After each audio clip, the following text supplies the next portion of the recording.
Welcome to the Sutherland Report yet again. It's my privilege to be able to join you. And I am in another undisclosed location.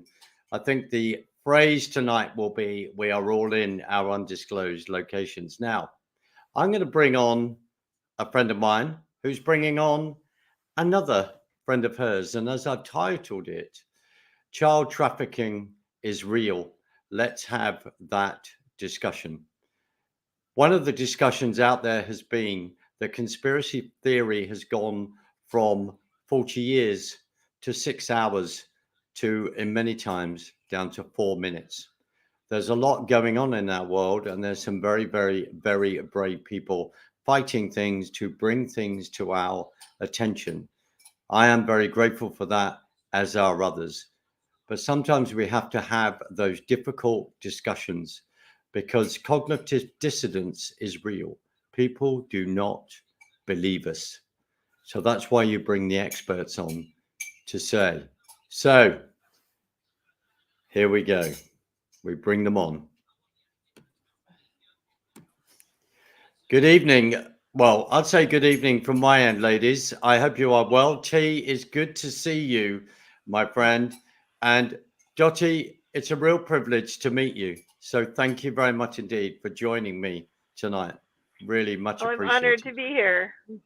No, that's fantastic. One of the amazing things about the technology is that we can do this, and it's really important that we do. Dottie, and then I will turn to T to say, Dottie, could you introduce yourself, explain who you are, what you do, and then let's go from there.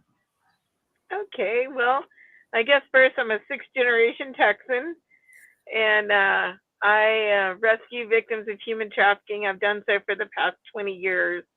In 2005, I triggered the largest rescue of trafficking victims in U.S. history, and I've honored to do it every single day for the past 20 years. Wow. Wow. T, could you introduce yourself? Yes, hi everybody. I'm honored also to be here. Thank you, Mark, and I'm just really honored to get here, to be here also with Dottie. Also, I'm T. It's actually a nickname I go by. I'm actually it's due to the fact that I have a pretty high level active case. My son's name is Jonah. But that's all I'm going to really go into on that today, as far as that goes. I'm somebody that's that due to that pretty high level active case, it's spanned over years. It's an international child trafficking case that stems from the Obama-Clinton administration. Your pretty high level hierarchy type bloodline case is what it is. So due to that, I'm somebody who became a survivor, overcomer. I'm still walking in that, and being an overcomer. And it catapulted me into also being somebody that actually works in aiding, being an advocate and tracking and helping other children come home, be rescued, also be in the prevention mode against government-sponsored kidnapping and mind control. Right. And the thing is, if Roseanne Barr can discuss these things, then we can, because we are dealing with, I think, a lack of disbelief in many ways. And Dottie, does that mean, if you are a sixth generation Texan, does that mean that you had relatives that were at the Alamo fighting? I think they came just after that. Right. Okay. They cleared the way and then they came over. But I'm so proud that my family did choose to leave Germany and come here back in the 1800s. And, I've lived in a few other places, but I've always come home to Texas. I love it. Brilliant. Very proud of myself. I've been to Texas a number of times, and I agree with you. I love it. I think for a variety of different reasons. And as I was just saying off camera, to give everyone a sort of geography lesson, the UK fits into the whole of Texas nearly 2.5 times. That is how big your whole continent on. Dottie, you talk about a case in 2005 We start with an infamous case in 2010, which is when the tragic earthquake in Haiti happened. And I want to tell you a little anecdote, which I began to talk about off camera, but to lay this out. I have a dear friend of mine who shall be named nameless, who was working for a charity and was actually out in Haiti for a short period of time to work for a particular charity to help bring aid to that situation. I don't want to put words in his mouth, but I think in many ways there are huge questions that he had, especially as he was supposed to be out there building houses and just felt that this was not happening quickly enough. And he came home. He wasn't very well, but he came home and there have been questions, and I'm not never going to name him, but there are questions I still want to talk about. So it was a case of they then the Clinton Foundation goes out there. Bill Clinton is asked to represent that interesting organization called the United Nations of Let's Impose Communism on the whole of the world. That's my personal opinion. Then he goes out there, and then we have the case of 33 children that it looks like that a few missionaries were then wanting to smuggle over the border. Now, there's an article I sent you, and I want to refer to this if you don't mind. So, January the 29th, 2010, Clinton friend Laura Salisbury and child trafficking in Haiti. Former President Clinton accepted expanded role as special envoy in Haiti on behalf of the United Nations to lead the coordination of international earthquake recovery. On January the 29th, 2010, less than 3 weeks after the earthquake, Haitian authorities arrested 10 US Baptist missionaries for attempting to take 33 children by bus across the border into the Dominican Republic without the proper documentation. A week later, the missionaries were charged with child kidnapping and criminal association, while the missionaries claimed good intention and ignorance of Haitian laws. Haitian prosecutors argued that there had been intentional wrongdoing in the course of a month, and President Clinton brokered the release of all the missionaries except for the group leader, Laura Salisbury. What is your opinion on that? What experience or knowledge of that particular incident do you have? Well, in 2010, I received an urgent message from a private investigator. A nurse from a hospital on Twitter had put a message to the world for help. And I remember I was out and about. I had a mobile phone. I answered it. And she said, "They're stealing the kids. They're stealing the kids. We need to help her." And I said, "Okay, send me the information." And it was both the quickest and the easiest thing I've ever done. But I triggered that rescue. And I triggered the interception of those children at the border. And the way I did so is I had made a lot of personal relationships in my role of building human trafficking task forces throughout the United States. And so some of those contacts were State Department officials.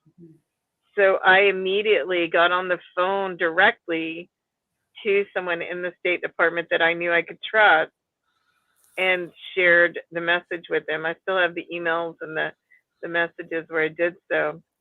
And he was able to move rapidly and alert Haitian authorities who were waiting at the border, and they intercepted, thank God, those children. What a God moment to realize I'm in Texas, out and about doing my day, and those children were so quickly rescued by Haitian authorities. It turns out the 33 orphans, 33, think of that. Think of the child you love and multiply that times 33 times. And the first information I got back is those weren't orphans, they had parents. So somebody's taking 33 children, claiming they're orphans, but they have parents. And let's take a breath and imagine that for a moment. Sometimes we read headlines and we scoot past them and we don't stop to comprehend the words. 33, more than 24 children who had parents that 10 people are claiming are orphans. Wow. And so Haitian authorities intercepted the children, identified who they were, returned them to where they should have been, and certainly kept them from leaving an entire country. Those children would have been invisible in the world. The next information I got is they were taking them to an orphanage in the Dominican Republic that hadn't been built yet, that didn't exist. This isn't just a mistake or a misunderstanding. We have to really stop and think of every word in those stories. How can a human being accidentally take 33 children away from parents and call them orphans? Right. Yep. Even in chaos. Yep. How can they not only take them, but design an exit to another country? Right. You think 33 children from Texas are going to trip across a border and we're not going to ask a lot of hard questions and hold some folks accountable? And Haiti did that. What a wonderful group of officials that stepped up immediately. There was very little notice, and they were on it so quickly and so effectively. And then imagine a political leader from another country comes in and tells you how to prosecute, how to handle, whether you can prosecute, who gets prosecuted, and finally that all get let go. I hope that never happens in Texas. If it has, or it does, I will be there to say no, that's not okay. So what you're that story. Right. Sorry. So what you're referring to in this case is that Bill Clinton, as we've said in the beginning of this particular article that I'm reading out, then is appointing the UN Special Envoy, the fact that the UN is even appointing him. And of course, there are huge, the Clinton Foundation is extremely suspect and huge questions in how it gets its money, where it goes. So suddenly he goes in there and he's telling the authorities what to do. Is that what you're referring to in that situation? Yeah, I'm questioning why would anyone think that's okay? Because it happens. So some group of adults in the world just let that slide by. And 2024, when it came, I said, I want the world to be safer for mothers and children.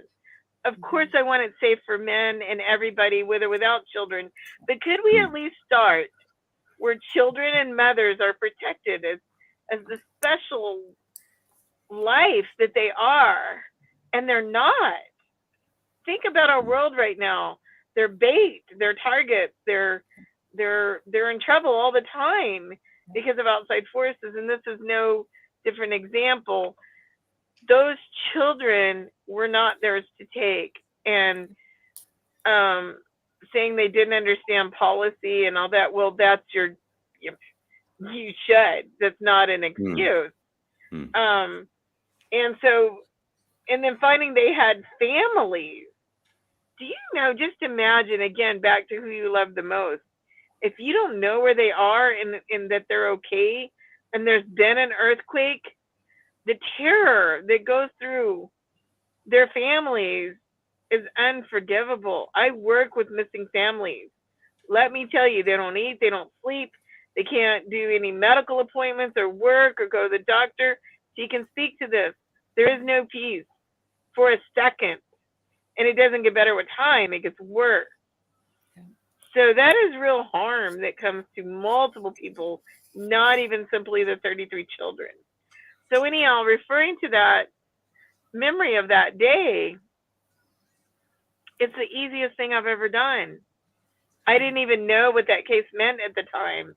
I realize now, I don't know if anyone knew what was going on in disaster areas before that case. I think it had been happening silently for years for many countries and disasters and people and nonprofits claiming to do work that maybe they weren't really doing, or if they weren't doing it the way they said. And I'm grateful that we're looking at it now. And I urge all your listeners to question, to write, to call. It's not okay that children ever had this happen to them. You see,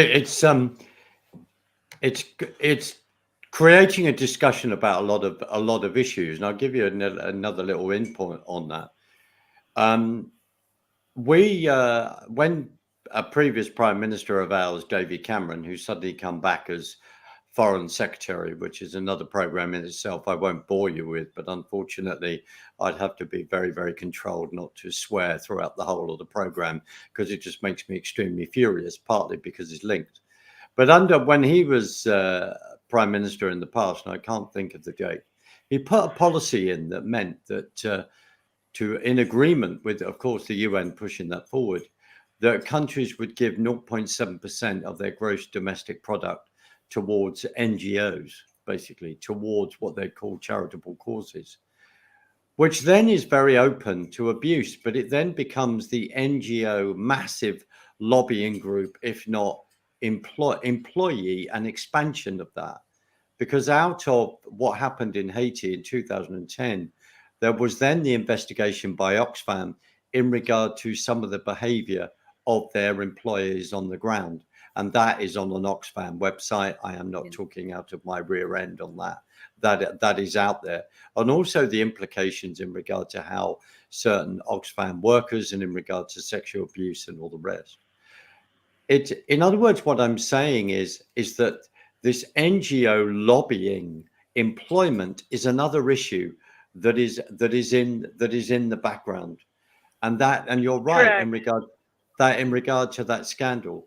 Why do you think it had taken until then for people to begin to question the whole thing of charitable NGO and their behavior?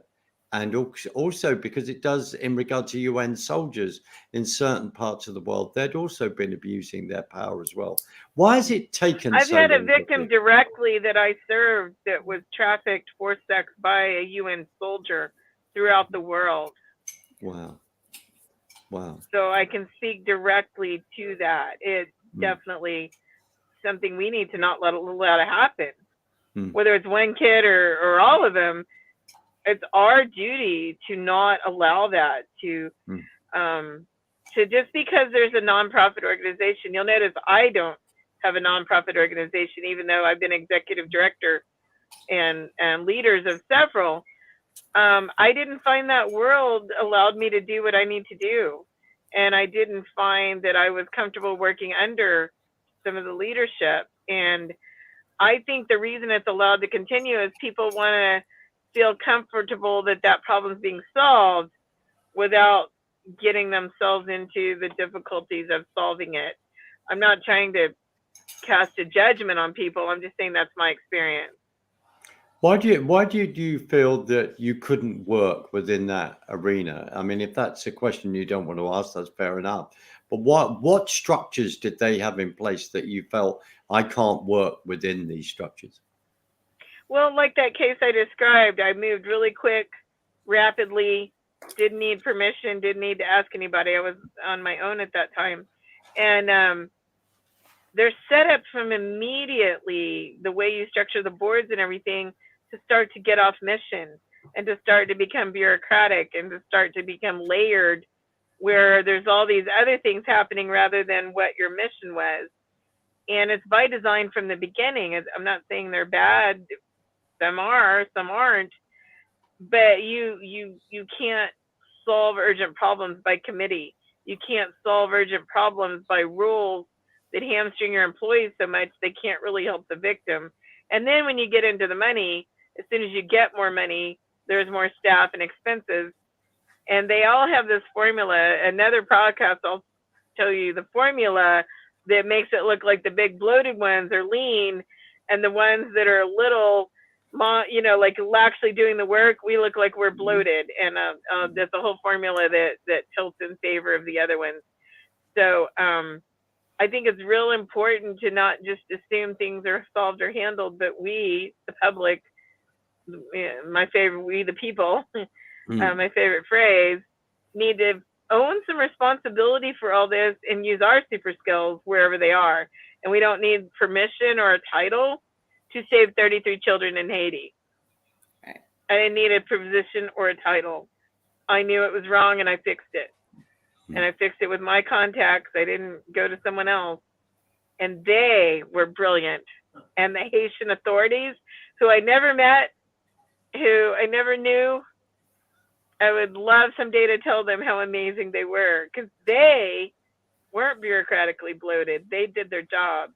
And I think in America, people thought, oh, we'll step in because nothing's happening in Haiti. And they actually stepped in front of the people that were doing their job. And we don't want to do that as Americans. We want to go into a country and help them, not tell them how to do it. And maybe that can be different now. It's interesting because if people research charities, I'm not going to name anyone, but yes, I have named not Oxfam because of their investigation in regard to some of their employees' behavior. There are others. Yeah. But if you look at their accounts and you suddenly see the sort of the CEO, the person at the top, and what they're earning, and sometimes you think, wow, that's a heck of a lot of money. Why are you being paid that amount? Why are other people being paid a particular amount? I always find that quite questioning. I mean, the answer is, well, we need people of a certain skill level. But you've already laid it out. You've said if you're starting to make decisions by committees. And I suppose that phrase, Dottie, of follow the money comes up immediately, doesn't it? Well, I look at it this way. I would love if our value system did pay folks that do good work like that a lot of money. But I also want to make sure that they're in there with that lot of money doing what their mission was. So the goal is to find the right purpose to fit with the right person, and then pay them commensurate with their skill level. And I think when we say nonprofit, we think everyone has to work for free. No. And so somewhere along the way, I think the ones that rise to the top and get past that particular problem are really good. Money is their first focus, maybe. I can't solve that problem. I don't know. I can just tell you my experience. And I do what I do, whether I'm paid or not. It's helpful when I am, because I have bills like everybody else. But I'll get up on a Sunday morning on Christmas and do what I do with a smile, with no one being paid. And I think in the world, if we all find our purpose that God gave us, like our whatever creator brought us here, how can you go wrong? And maybe some folks are off their purpose for chasing a dollar. I don't know. I wish I could solve that problem. Yeah. But I just also wanted to speak for parents. I don't think people really realize the pain and torture a parent goes through when they don't know where their kid is. And when I met T, I don't know if you've seen the Terminator movies, but I'll just briefly describe it. In Terminator 1, Sarah Connor comes and seeking help, freaked out, my kid, the machines, she's terrified, she's innocent, she's beautiful and sweet and naive. And in Terminator 2, she's just totally buff and under control, and she's battling all forces bigger than her, no problem, she'll take them all. And when I met T the first time, she was Sarah Connor 1, fighting this big machine. She didn't even know why it was after her. And when she reconnected with me, she is Sarah Connor 2. She has exceeded all my skills, all my knowledge, and she is the leader now taking us forward. Thank you. T, what do you say to that? What do you say to that being compared to the Terminator heroine? Well, it's I'm trying not to do a bad Maybelline commercial right now with the No, I'm pretty humbled by that, actually. Yeah, it's been I have to say, it's been a really, it's been a huge, long road. I have to say that, but I do feel like that the Lord has brought me my faith, I think, and has brought me through such a horrific nightmare is really what it is. And but I want to say, because again, I'm up against, is government sponsored mind control and kidnapping and trafficking. And so in saying that, that is the nutshell of what I experience and what I'm up against. But in that, I feel like that the Lord brought me through so many different hurdles that I was able to overcome, and because I have such a tenacity, to fight for my son, to see him come home, to believe that, to know that that's going to happen. But on that road, I learned that, it's about paying it forward. And it's, again, not only he matters, but there's others with him, that there's not a mom like me. There's not another one. There may not be, or they may not know what to do. I mean, so I feel like, it isn't just him. It's about all these others that are out there with him. And I felt compelled, like, okay, God, like I gotta, if I open that door with him, the others, this is a chance for them to come out too. And so in that whole thing, it was like crash course of how do I do this? What am I up against? How did they do this? And so it was a methodology that I found myself learning about how to undo. And most people in the world do not understand or have no wherewithal at all that there is a whole level, that's a hierarchy level of child trafficking that is happening through our government, through those UN people, through those NATO, and through our courts. I'm going to tell you right now, our judicial system, those guys are just tools. They're only tools, and to be utilized to take children, target parents like me, because that is what happened to me, and to take our children. So, and it's not addressed. It's really like most people don't even want to go there. They don't even want to topple this subject, right?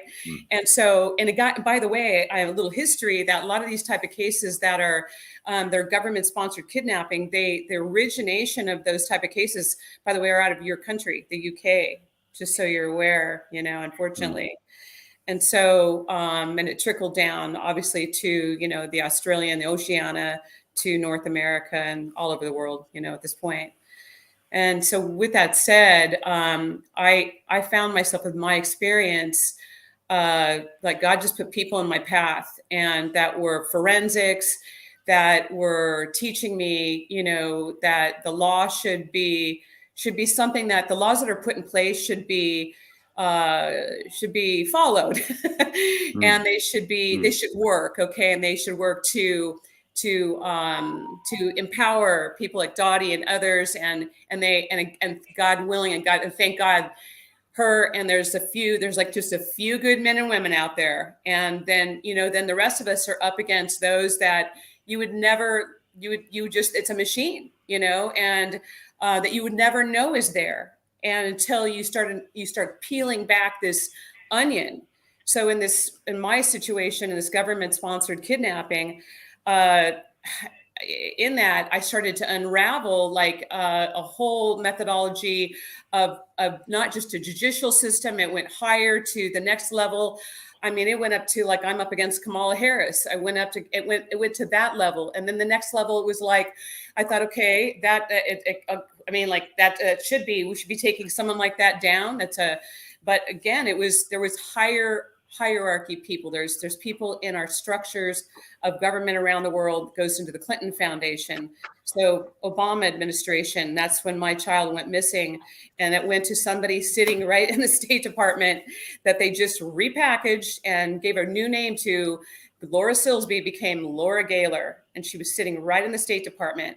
Now, I had good guys in the State Department that God opened the door to, that helped me, and on children's issue side, we're fighting some on children's matters side. But you had intelligence people back there and people that are all completely connected to the Epstein, situation, that are all all involved. Podestas, they were all sitting there with. I went up against Ernie Allen myself, toe to toe, John Walsh's partner, and so this is how high it went. This is that structure, and again. And that, again, going to UN and those world structures that you don't understand, that this is who these guys are really giving orders all the way down to our judicial system, so that children are not just kidnapped through off the street or in a disaster. They're also legally kidnapped through our governments.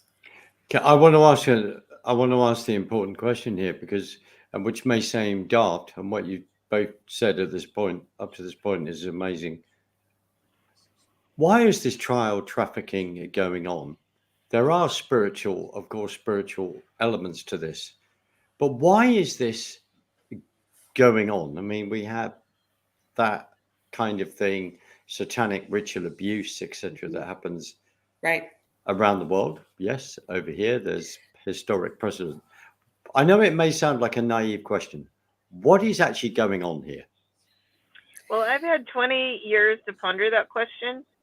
And what I've come up with is that because free will is really expensive, really costly to give humans free will. And it's not that God allows the trafficking. In fact, if you look into the scriptures, God and Jesus get a little kinetic when people harm children. Jesus said, you should have a millstone around your neck and be in the ocean. And, he says it better than I do, but, and, God rains down some pretty heavy penalties prior to that, even, in the Old Testament. And so I think God made it clear he doesn't accept us harming children. And we have free will, and it's our responsibility. That's what I said earlier on. I keep saying it's all of us adults, responsibility to make this world safe for children and mothers who are most precious in God's view, because that innocent life born into this world, that's the closest we get to him. And that's why I believe the satanic ritual abuse happens, because for whatever reason, people with free will choose they want to harm God. And it took me a long time to figure it out. The easiest way to harm God is through children.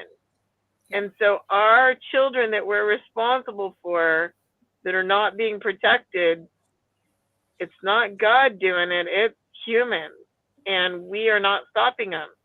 And I mean, I'm out there, T's out there, you're doing this. I'm not saying that there aren't people trying, but overall, the world has not said we're not going to allow this. That's right. And that's what we need to do. I agree with that. And I have to say too, because what it is that you have people that are of all walks of life, and it goes down to one core root cause, and it's called money. Children become a commodity. They are trafficked across borders within local, state government, and even cities, towns, you name it, in every way, shape, or form.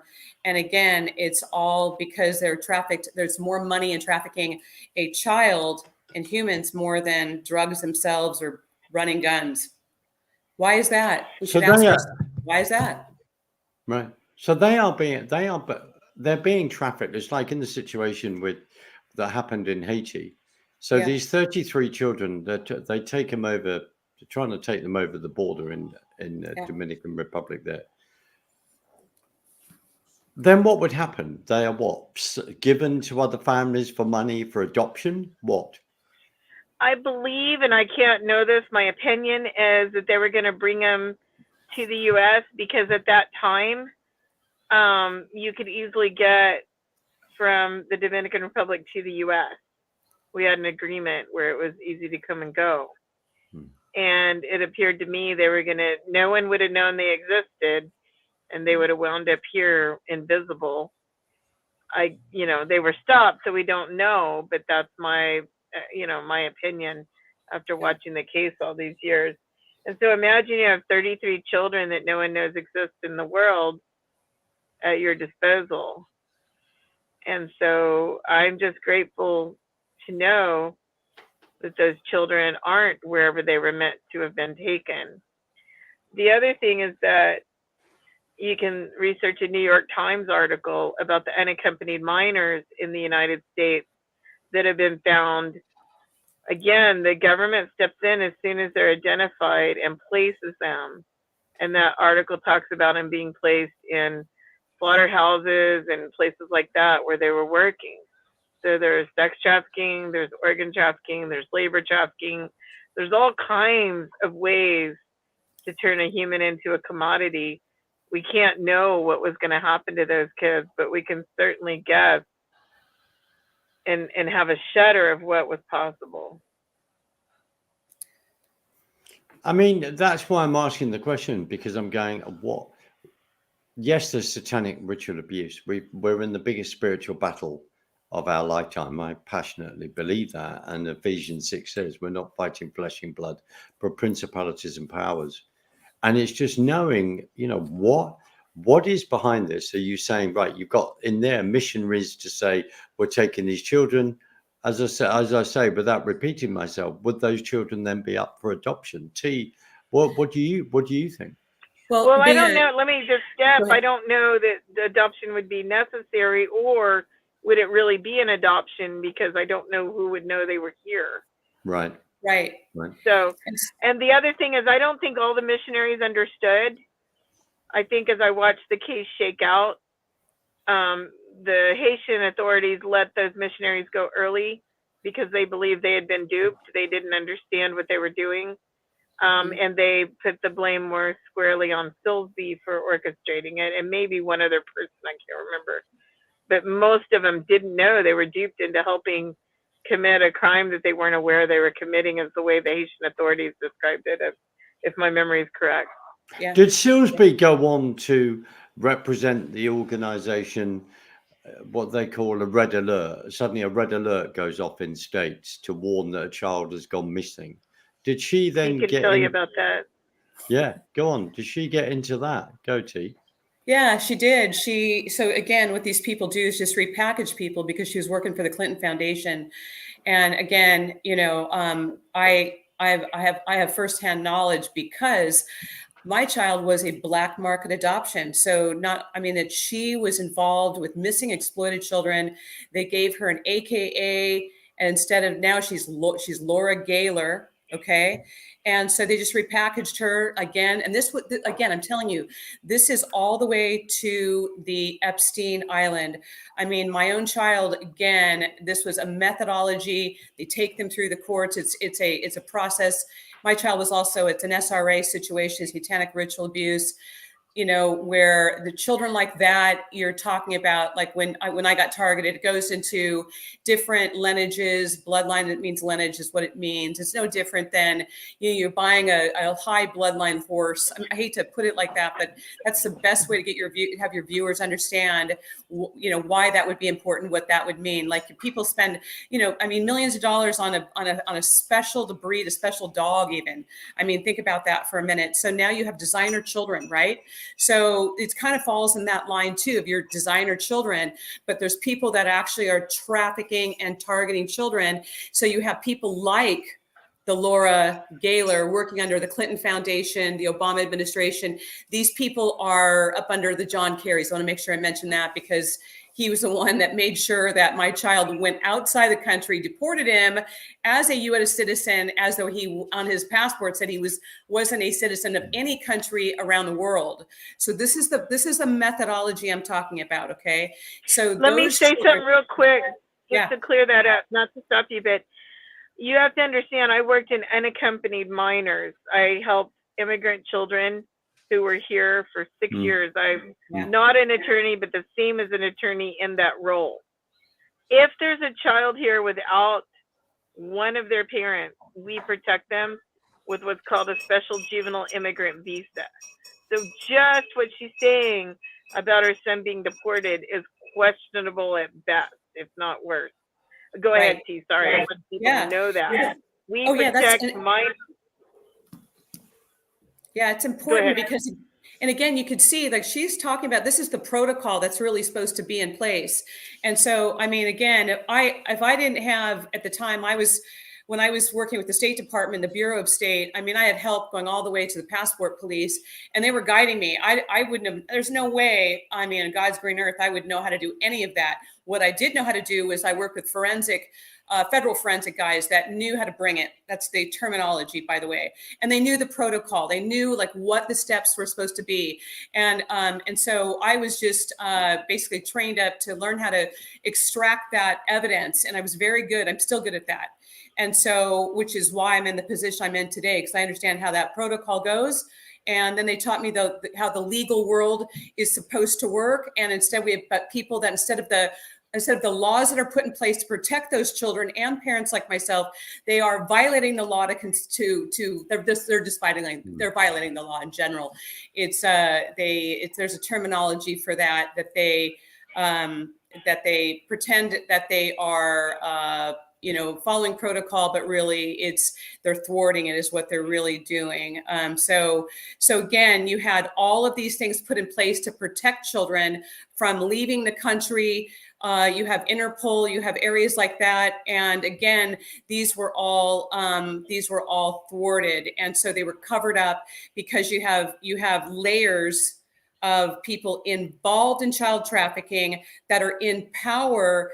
And they aren't just, again, the Clinton administration, these people are working with others, like goes all the way to the Drokes affair in Europe. So you have this huge, VIP diplomatic area with embassies you have people placed in those places that are thwarting good people in State Departments, in Inspector General's office, Interpol, that kind of thing, that are placed inside those places to thwart the good people like Dottie fighting these types of situations. And let me just point out a real clear example. If people don't believe us, they can check facts for themselves.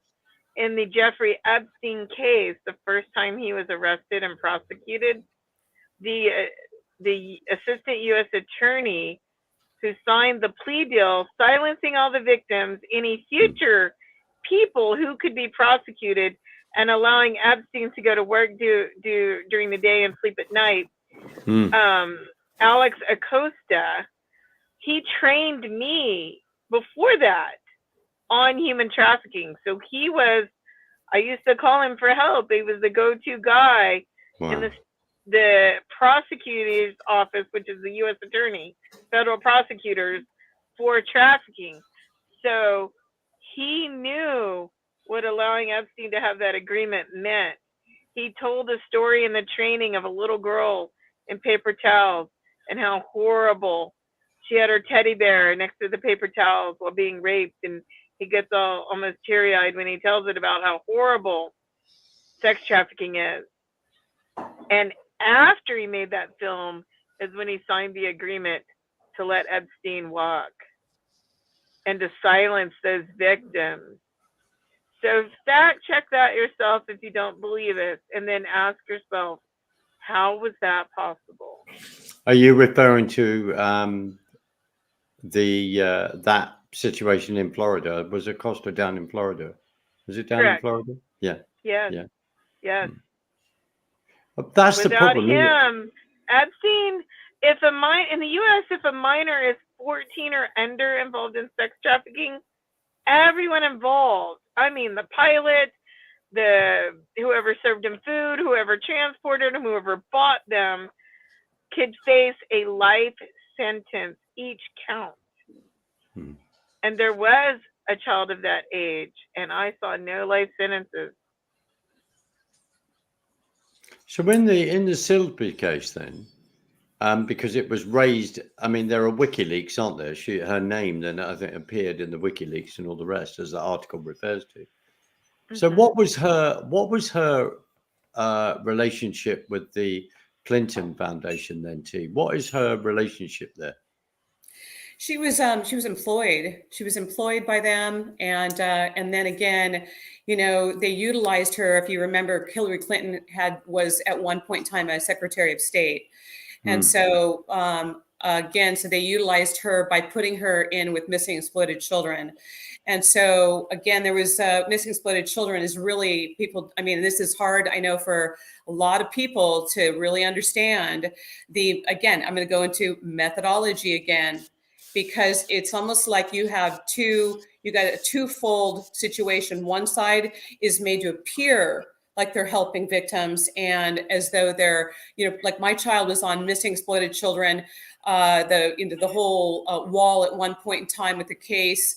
And then next thing you know, you got people like Laura that are placed inside. They're working with Ernie Allen, John Walsh's former partner, or they were actually partners. They created that organization. And so she's placed there to be basically a gatekeeper, to make sure that these children, that they actually are funneled through this other side that's really not about saving children or protecting children whatsoever.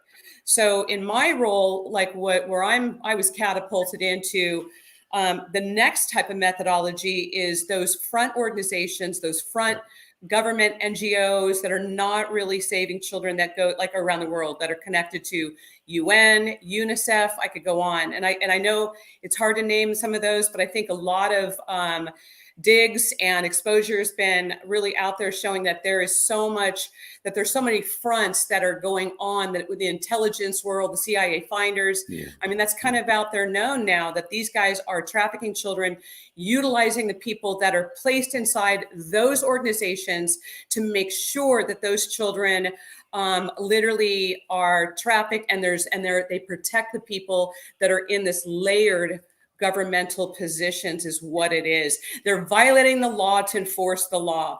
That's what I meant to say. Right. And Right. that's what they That's do. a good bumper sticker. I want to make just clarification from my experience. I'm not stepping over T, but I believe that what I read is that she worked in the Amber Alert system. She did. That's it. Yep. So Yeah. I don't know that, I think those are two little bit different organizations that work together, and I don't want to Yes. be wrong about that, but I did read that. And so you realize the Amber Alert system, of all the people you'd hire in all the world, is that your best hiring choice? I can only question that. Could you can't just speak to explain? that. I know I might have explained it badly, but could you explain the Amber Alert system? Why the importance of that within America? So with certain criteria, when a child goes missing and you have maybe a license plate, or there's some criteria that law enforcement can request an Amber Alert. It was named after a little girl who went missing. And so those alerts go out to cell phones and on the signs that go over the freeway that are digital, and they're very effective, hugely effective. You'll usually see that a child is found pretty quickly when you get that Amber Alert. And so they've been very much, I think, responsible for stopping the out and out just kidnapping of a kid off the street, of a kid out of a store. That and cameras have made it so you don't see those so much anymore. Now what you see is children that are tricked, groomed, lured, you know, that the bad guys adjusted. We still have a problem, but they don't get away with that problem like they did in the 70s and 80s so much. So there's a whole system in place that the entry in is through law enforcement. I can't just call and get someone an Amber Alert, even though I led a nonprofit that all we did was missing people. And our nonprofit was named Heidi Search Center, so people would always call me trying to get an Amber Alert, and they'd confuse the names and get mad at me, and why don't I have an Amber Alert? I'm like, boy, if I could, you'd have one. So it's law enforcement that initiates them, and then there's a system that goes out. There's also a national database that goes out to law enforcement that has that missing flyer and all the information. It has been helpful. But when you have a questionable hire, you wonder, okay, so is everyone getting help, or is it a way to funnel certain kids, like she's saying? I don't know, but I believe what she's saying. I do.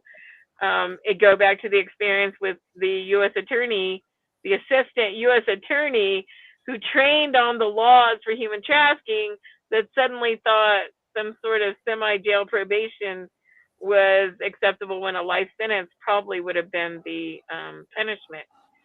So again, if you don't believe us, do the facts yourself and see if what he's saying is not possibly true. The other thing is that system is a connection from law enforcement asking for help from the public. And you can't get around it. I can't make my own Lambert system. I can't, so it's a funnel. There's no other way around it. I can't get around it. Me working for 3 years in missing persons, that was my option to get data the way I needed it out. I certainly did other things, but as far as getting to every police department in the country or having a searchable database where every police department could look for my kids that were missing, that was the only funnel. Yeah. And that's where you have to watch. I think we should be super critical of any of those where you're the only option. Right. We've got about 4 minutes, just under. Yeah. So but thank you for explaining that, because it's the constant questions, because it seems, well, that all seems conspiratorial. You're telling me that, look at, we're all having a go at, we're all having another Clinton Foundation bash, and what's the list of how many people have been Arkansided so far, and you're just basically talking out of your backside, and this is all a lie. It's not, and that is what is so difficult at times, isn't it, to actually put this over? It's a bit like and I'm there's no way I'm belittling any of this, but as a parent, the only thing I can then identify with the fact that, having been in a crowd when my children are younger, and you've got your hand on your child, and then suddenly you're in a crowd and that hand goes, and you are there for the seconds seemed like a lifetime, frankly, going, where have they gone? Right? I'm not going to name where that happened. Where have they gone? And I've experienced that for years. Yes. Yes. That panic you described, you've experienced for years. Yeah. Every day and again, for me too, it's like it's an every day I get up and it's like I do it again. And every day there's not, and I mean, for me, I don't think I would be able to function if I wasn't doing this. And every time I see another child prevented being taken into the system, I win. And God gives me another day to keep going, and I have hope. That's what it is. No, Chi, thank you. I think we've just lost Dottie's feed, which is well, I'm praying she's gonna come back. I'm gonna bring back Dottie. Are you okay? Sorry about that. I think it's the fine. I think the trucker's coming by. Right. I think some of the convoy may come by and take up some of my vehicles. Okay, I've got you. We're talking. No, I won't reveal where you are, but I understand what's going on. T, I hear you really, really loudly, having met you in the summer and admire and full of admiration. I don't know how you do cope with that every day. I suppose it's like saying, how do you then compartmentalize that? Do you then compartmentalize that to cope with that? I have to say, honestly, if I didn't have the faith in the Lord and that vision and that hope, there's no way I'd be sitting here. And I have to say, and it's helped me to have that God's put. I have to say it's a miracle. I've had good people that the Lord's put in my place. A good group of, like I said, I had people that were forensic, the State Department people, the Dotties, that she led me to a whole nother, helped me get to another whole organization of people that, again, that were pretty high level that I can't say who they are. And again, because my situation was pretty, I mean, they really came after me for being a whistleblower, just so you're aware. And, but in that process, the Lord gave me hope by allowing me to learn and to be able to understand the law and be able to see how it really should work and how this could be prevented and how And also too, I was trained up to be an international executive administrator in this, and in a anti-trafficking organization, and to be able to learn to track and to code. And I learned how to do SRA is really kind of my specialty, bloodline. So, and again, it helps me to see the unraveling of that, and how the Lord is mending people and healing people, and see some of those come out and come home. And it's God saying, your day is coming, and keep on keeping on. I'm right here with you. It gives me hope. He's with me. And that's why I'm still here. Thank you. We've hit the wall of time, because I always try and keep them just under an hour, because it makes it easier for sharing. But I would like to do this again. I think this conversation I would like to continue.